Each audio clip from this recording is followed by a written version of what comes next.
how exhaust waves turn two strokes into legends. Let's take our time with this. One that's worth sitting down for, like we're in a garage late at night.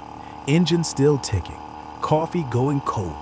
We'll cover the history, the physics, the math, and the dirty truth about what happens when you slap the wrong pipe on. No rush, no fluff.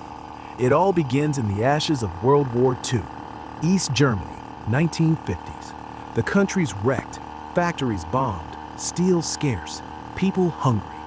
Walter Cotton isn't some backyard wrench turner. He's a survivor from the Peenemünde rocket program, the guy who helped build V-1 buzz bombs.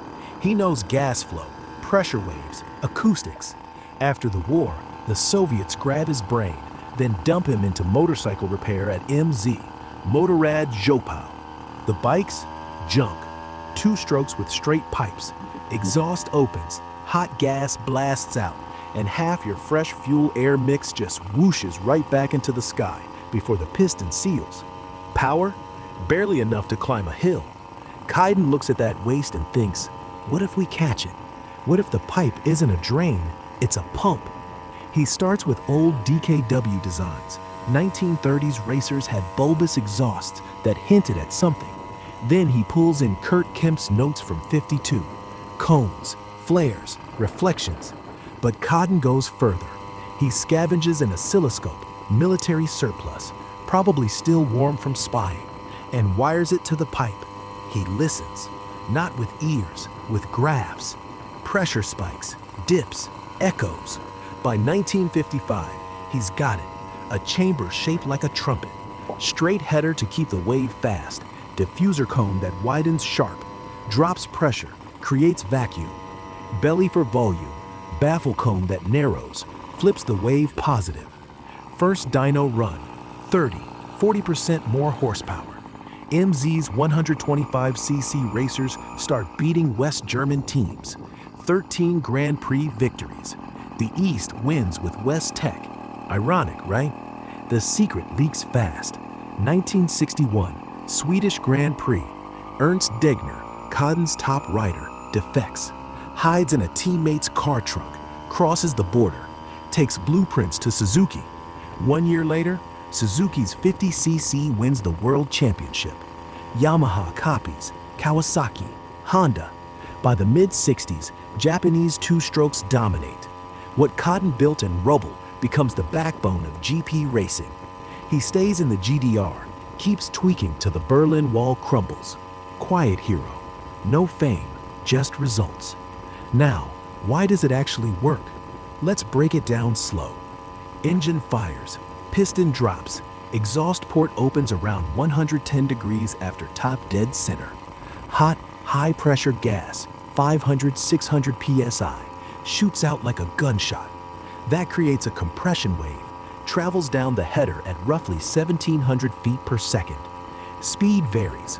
Hotter pipe, slower wave. Shifts power lower. Colder, faster, peaks higher. Tuners obsess over that. Wave hits the diffuser. Sudden flare, 6 to 9 degrees included angle. Pressure collapses, reflects back a low-pressure zone, like a vacuum. This sucks more exhaust out, pulls fresh charge from the transfer ports. Those open 10, 15 degrees later. Scavenging turns vicious. Cylinder pressure drops below atmospheric. Fresh mix floods in. But here's the magic. That negative wave keeps going, hits the baffle cone, narrows at double the angle, 16 degrees. Reflection flips it positive. Now a high-pressure shove races back, arrives at the cylinder right as the exhaust port closes, around 190 degrees. Boom! Slams escaping fuel air right back in. Extra compression. Supercharged without a turbo. No belts, no pumps, just sound waves playing ping pong. The math? Clean. Tuned length, port to baffle mean point, equals exhaust duration in degrees times wave speed, divided by RPM. Example, 180 degrees open, 1,700 feet per second, 7,000 revs, 43.7 inches. Shortened by 5, peak jumps to 8,000. Lengthen, torque at 6. Diffuser angle controls vacuum strength. Steeper for snap. shallower for spread. Baffle slams harder. Too tight, chokes flow. Too loose, weak return. Angles off by 2 degrees, waves interfere, power dies. It's precise, like tuning a guitar. Miss the note, no song. One last thing, people get this wrong all the time.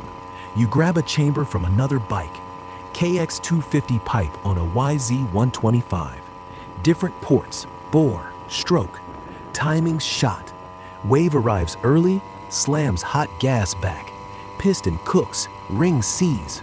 Late, fresh mix leaks. No boost, just bog, smoke, heat. No kinda works. Tuners test it. Wrong pipe kills bottom end torque. Spikes EGTs, wastes fuel. Straight pipe beats it, always. Mismatch isn't help, it's sabotage. So there you go.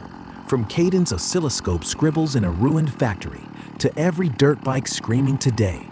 Expansion chambers aren't exhaust, they're symphonies, tuned to 1 RPM. When they hit, you feel it in your teeth. When they miss, just noise. Physics doesn't care about hype.